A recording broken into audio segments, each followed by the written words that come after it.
Om Shanti. This is Rose from Inner Space in Glasgow, and welcome to everyone. This is Soul to Soul, and we're going to look at how to release your tension. So once we know how, it is very possible. If I pay attention to discover areas of tension in my mind, so I have to look at what's bothering me really and not pretend it isn't, then it's possible to release the tension in my mind. And if I value myself, I will explore how to do this. And then I can help others. So I can assist others who would wish to understand more about soul awareness. And so to finish the tension of the world, I can't do that without starting to remove my own inner tension. But if all my attention is outside myself, if I keep looking out there, because out there is full of complications, then I create tension for myself and in the atmosphere and in others as well. Careful and slower thoughts are more positive and powerful. So if I take time and think more slowly and carefully, check how I'm feeling. If I'm feeling a bit tense or stressed, I just go a bit more slowly and keep light-hearted. Even when I'm busy, it's possible to have the awareness that I'm peaceful, a peaceful soul, and this peace can uplift not just me, but the planet. I can teach myself that every second is valuable. Because time is life. My life energy works on time, and at some point my lifetime wears out. So life is precious. So Raj Yoga teaches us to spend the time of your life in a worthwhile way. Pay attention to release the tension.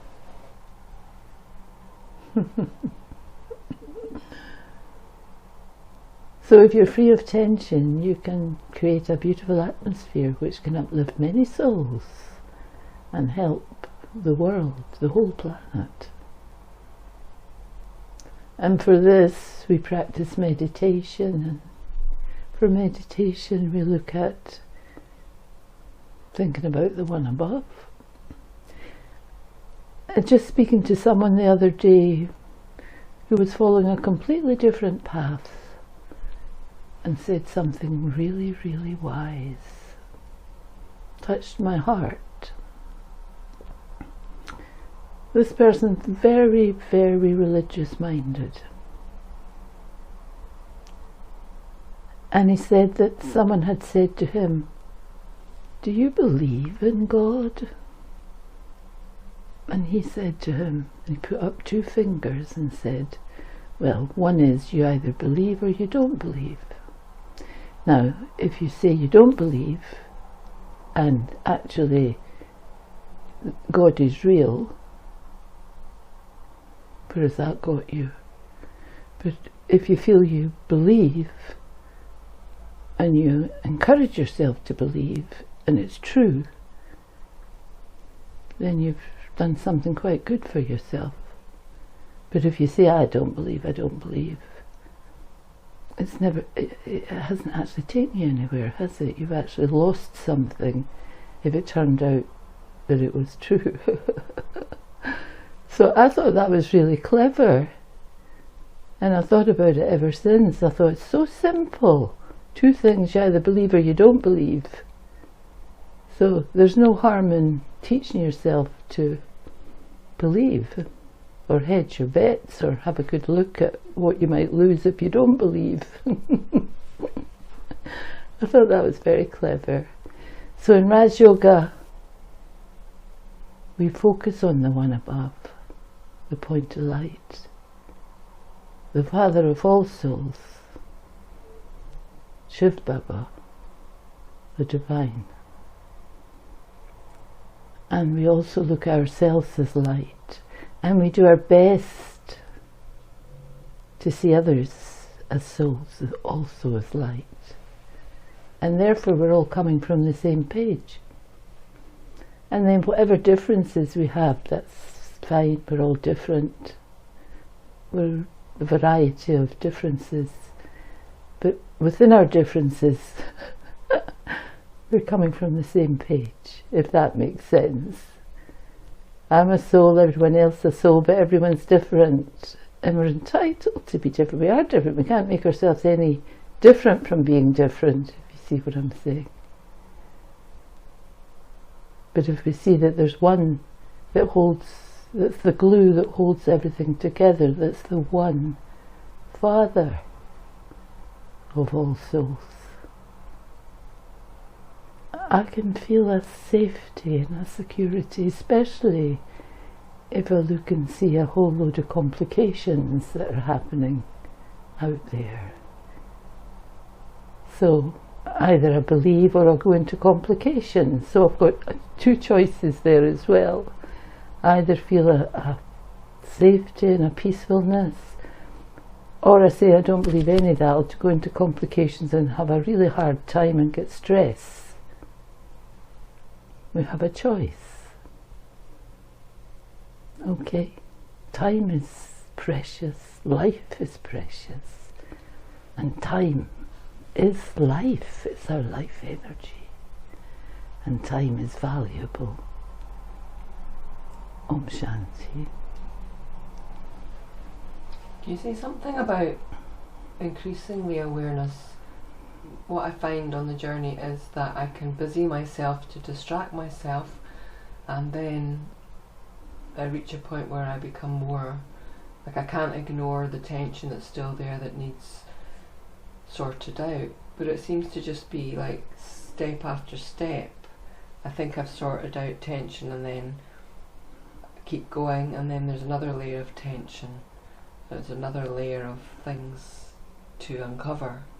You might say, whether you call it tension or past accounts or whatever. But we all have pasts, and we've all been on a journey, and I would say that to do ourselves a favour is to start doing our best to be the best of ourselves that we can be.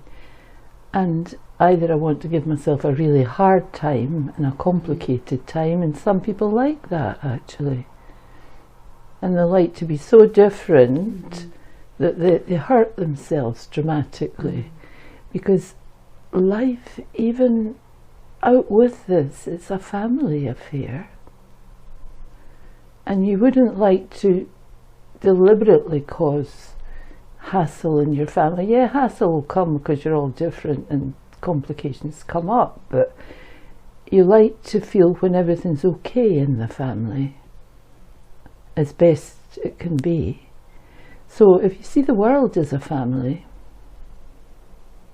if I can start to see that I want to feel at one with the other people in the world as best I can, knowing the differences, knowing the complications, but keeping myself, it's that question, you've got a choice, do you believe or do you don't believe? Do you want to be peaceful or do you want to be stressful? If I want to be stressful, on you go and be as stressful as you like, but you'll cause stress in others also. And it will be very, very awkward for others to really feel happy alongside you. Or you can be peaceful and people say, wow, I feel better. So what do you want? You've got to ask yourself, what do I want? I can do whatever I want. I can be stressed, or I can be calm. Or I can be not easy to be calm, but do my best to teach myself to be calm. So what, this word believe, I mean, that just, lots of people hate that word. And it sounds like just you got to believe or not believe. It sounds a bit like blind faith. But what about an experience of God? How do you, if you think, well, you know, okay, if there's the divine, then it's definitely worth a shot. How do I develop an experience of the divine so that I kind of prove to myself? That's meditation. When I do meditation, I sit still and calm, do my best not to go into my worries, just to be there. Then I've got a chance that something, because we are peaceful, it's our natural nature, and something of my natural nature will pop up because it will want to come to the surface. But for that, it's not just blind faith, it's determination and some form of, this is what you really are. You are a peaceful being. Yeah. I heard something today that was, you know, if you want to develop that connection and feel that like the divine or the highest source knows you and is happy with you, that honesty was the key. Yeah, honesty. And for that you have to first of all be honest with yourself. Be honest with the fact you don't believe a word of this, or be honest with the fact that you think there is something good in you and it's beginning to resonate. And it's meditation that starts the resonation, I would say. And then we were talking about kind of family as well, and the key to that, I think the little slogan I heard today was giving regard. That's not always easy because there's so many differences. I know. It's like we're all unique little beings, and to constantly give regard. How do you work on that one so it becomes easy, natural, Okay. not a big effort? So people will disrespect you all the time. The more you look at this, you'll see that they respect you right, left, disrespect you right, left and centre, but nobody means to. It's the sort of fashion, and everyone feels they're entitled to their say, and they don't care if you're upset or not upset, or maybe if you really are upset, it will touch their heart. But you have to become you and understand that, and make up your mind that you're not going to cause that disrespect in others or hurt them. I know I was only doing this for 2 weeks when that was really clear to me. I began to see people that seemed to be so wonderful being so absolutely disrespectful to me and hurting my heart over and over, and having to justify myself and phone them up and say, what did you say that for, and why did you say this? And so I can teach myself that every second is valuable. And when I started to think like this, I would really, really do my best. I wasn't great at it to begin with, but to say something nice when I could have responded in a way that would be just justifying and trying to pull them up for what they've just said and tell them what a cheek and all this kind of thing. But I stopped that, and I would learn and teach myself to go, that's fine. Because if you are free of tension and you become more and more sure of what you're doing, you can create a beautiful atmosphere which can definitely uplift many souls and help this whole planet. Time is life is precious. I mean, it's so obvious that with so many complications in the world, we have to really value the moments that we have. Yeah.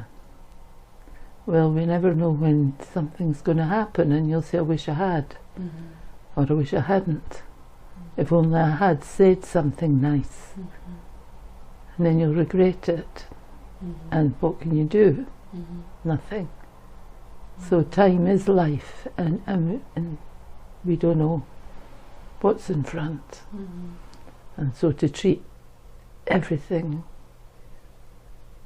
as precious.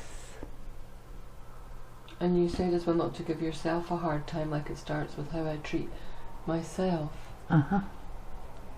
So that's when I have to learn how to treat myself, and try not be hard on myself. And if I make a mistake, I'm sorry I made a mistake. Less and less mistakes will be made, especially if in meditation I can see there was a better way and remember the better way and share with the one above. That's my experience. What about, you know, releasing tension? Obviously things like a laugh, a smile, a song, a dance, just remaining light-hearted, because sometimes, like, even the word tension makes you feel a bit tense. So how do you keep light-hearted? You have to really just keep a grip on emotions that might otherwise be very definite as to the fact that this emotion is correct. You have to look at the value of the relationship. And actually, a dance, a smile is an amazing thing.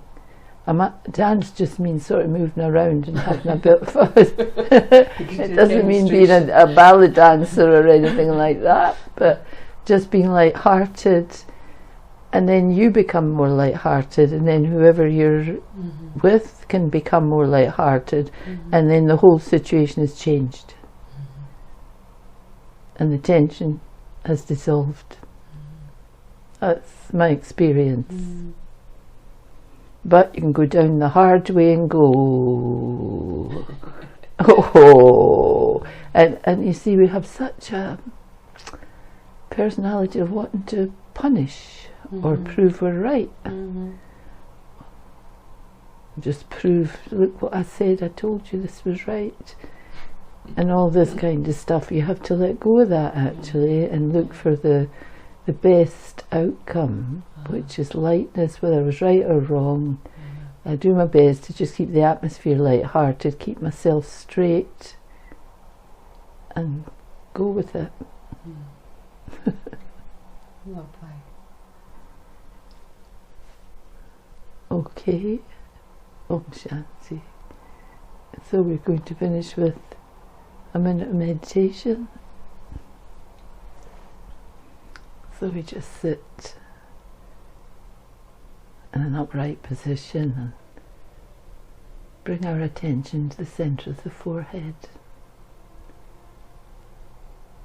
I am the life energy. I am the time. I have a clock as well. I have a whatever is going to be my time scale is already recorded in me. We don't know our own time scale. So every second is precious. How I treat myself is precious. I'm a soul in the center of my forehead. When I think like that, even for a second, that energy ignites my original energy, which can change whatever other energies were about to erupt. I'm the soul. I don't have to struggle. I'm the soul in the center of my forehead, a being of light. Even for a few seconds, I'm taking time away from complications. And I remember with gratitude in my heart the one above, the divine. Om Shanti.